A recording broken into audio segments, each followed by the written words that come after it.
ప్రభువును ప్రియ రక్షకుడైన యేసుక్రీస్తు పరిశుద్ధ నామమునకు మహిమ కలుగునుగాక. ప్రభువుతో ప్రతి ఉదయం అనే కార్యక్రమాన్ని చూస్తూ ఉన్న మీ అందరికీ ప్రేమపూర్వక వందనాలు తెలియజేసుకుంటూ ఉన్నాను. కృపా కనికరములు కలిగిన దేవుడు మీ అందరికీ తోడయుండి సర్వసత్యములోనికి నడిపించునుగాక. దేవునికి మహిమ కలుగునుగాక. పరిశుద్ధ గ్రంథంలో నుండి ఈ ఉదయకాల సమయంలో కొన్ని మాటలు మనం ధ్యానం చేద్దాం.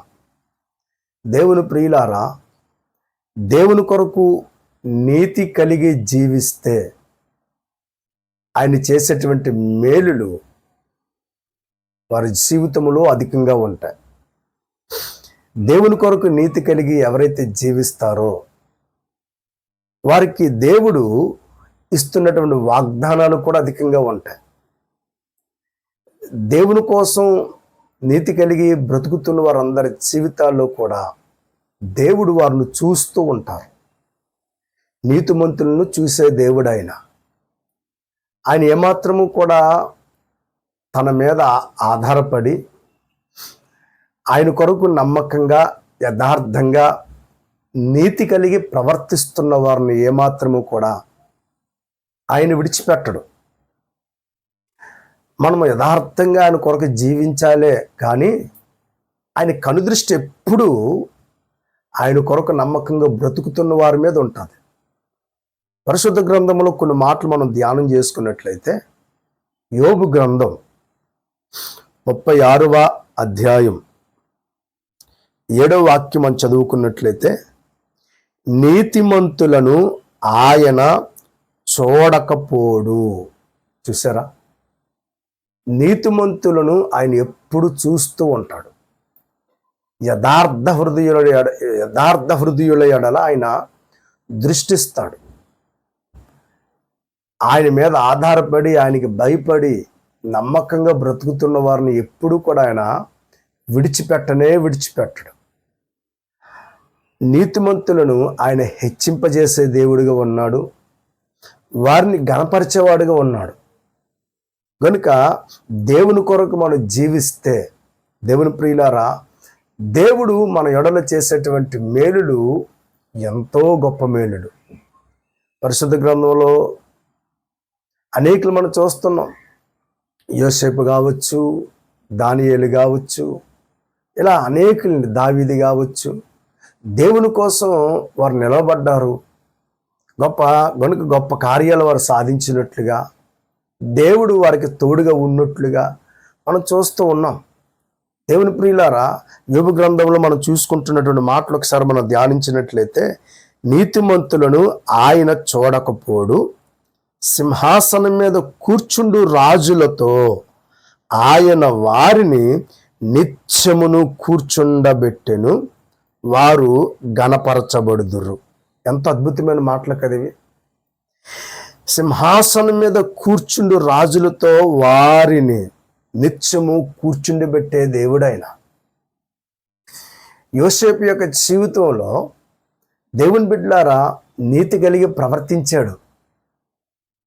కొంతకాలం శ్రమలు అనేటువంటి ఇబ్బందులు అతనికి కలిగినప్పటికీ కూడా ఆ శ్రమలలో కూడా దేవుని యందలి భయభక్తులు కలిగి యథార్థంగా బ్రతికాడు. గనుక దేవుడు ఏమాత్రం కూడా యోసేపును విడిచిపెట్టలా.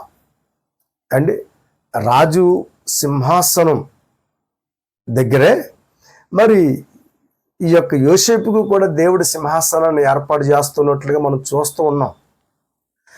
ఐగుప్తు ప్రాంతానంతటికి కూడా ఒక అద్భుతమైనటువంటి ప్రధానిగా యోసేపుని దేవుడు నియమించినట్లుగా చూస్తున్నాం. అంతవరకు చెరసాలలో ఉన్న వ్యక్తిని దేవుడు ఒకేసారి ఐగుప్తీ దేశానికి ప్రధానిగా నిలవబెట్టగలిగాడు. దేవునికి మహిమ.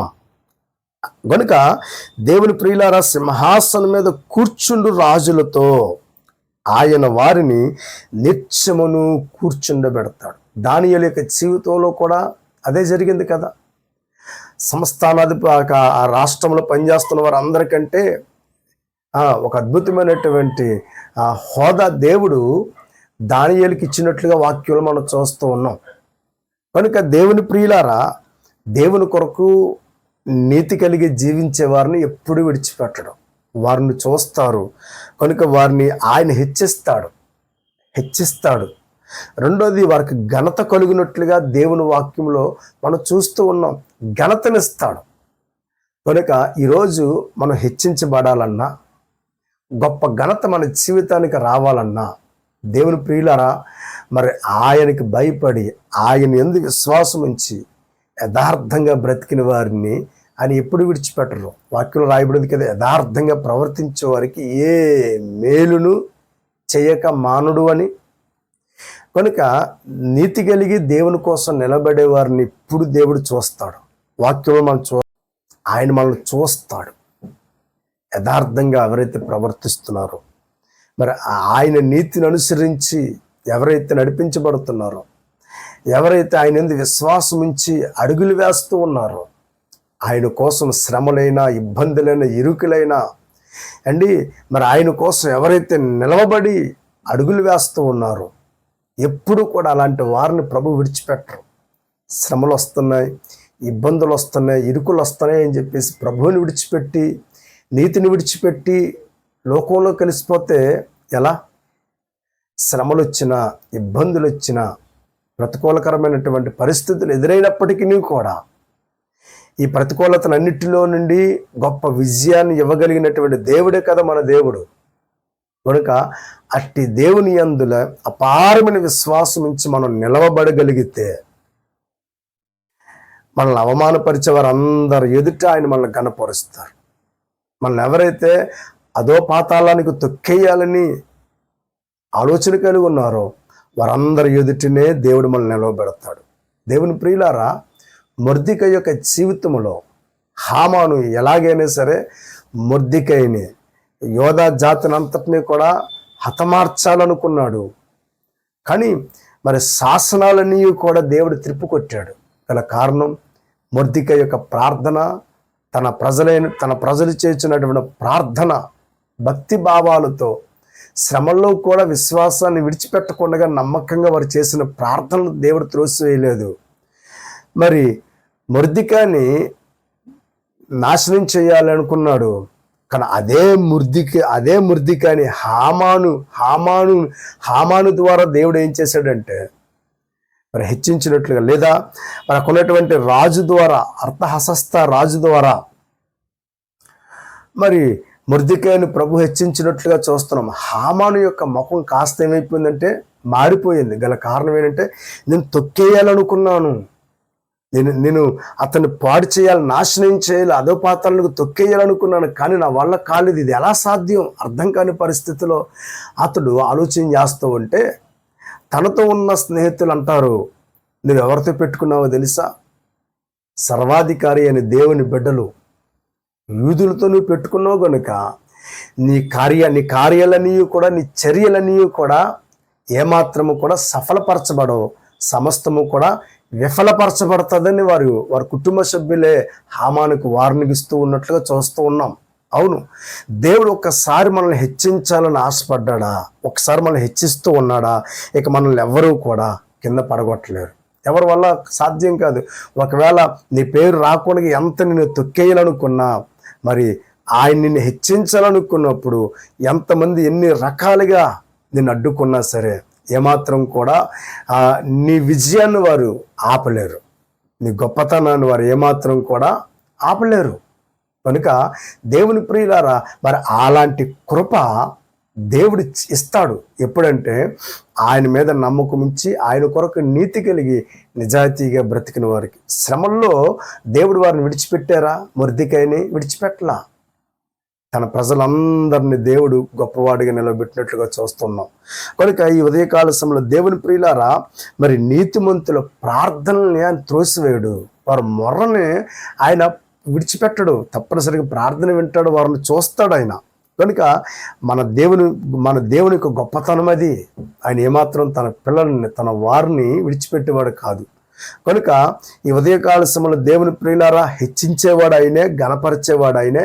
ఆయన మనల్ని చూస్తున్నాడు, మనల్ని గొప్పవాడిగా ఆయన నిలవబెడతాడు. దేవుని ప్రియులారా, నీతిమంతులను దేవుడు విడిచిపెట్టాడు. కనుక వారిని ఏం చేస్తారంటే వారు వృద్ధిపరచబడినట్లుగా దేవుడు చేస్తాడు.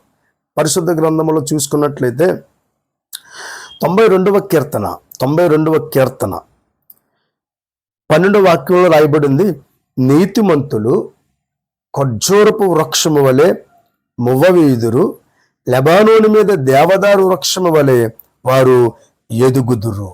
లెబానోను మీద దేవదారు వృక్షం అది చూడండి, నెట్ట నిలువుగా అది చక్కగా నిటారుగా అది ఎదుగుతూనే ఉంటుంది. ఎంత అద్భుతం అండి. కనుక దేవుడు లెబానోను చెట్టుతో పోల్చాడు. అది ఆకాశానికి అందుకునేంత పొడవుగా ఎంతో చక్కగా ఎదుగుద్ది ఆ చెట్టు.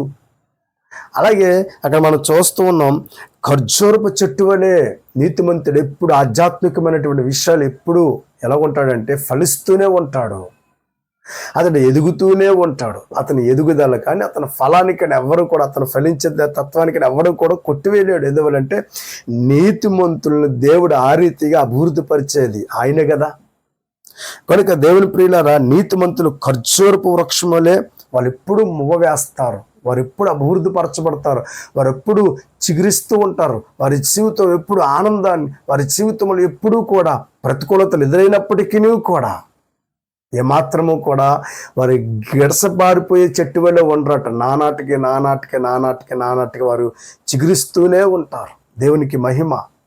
లెబానోను మీద దేవదారు వృక్షం కూడా అట్టి రీతిలో తన పిల్లల్ని ఆయన ఏం చేస్తాడంటే ఆశీర్వదిస్తాడు. అంత మాత్రమే కాదు, వారు గృహాలను కూడా దేవుడు ఆశీర్వదిస్తాడు. వాక్యం మనం చూసుకున్నట్లయితే సామెతల గ్రంథం 3వ అధ్యాయం 33వ వాక్యంలో రాయబడిన మాటలు, భక్తిహీనుల ఇంటి మీదకి యెహోవా శాపము వచ్చును, నీతిమంతుల నివాస స్థలమును ఆయన ఆశీర్వదించును.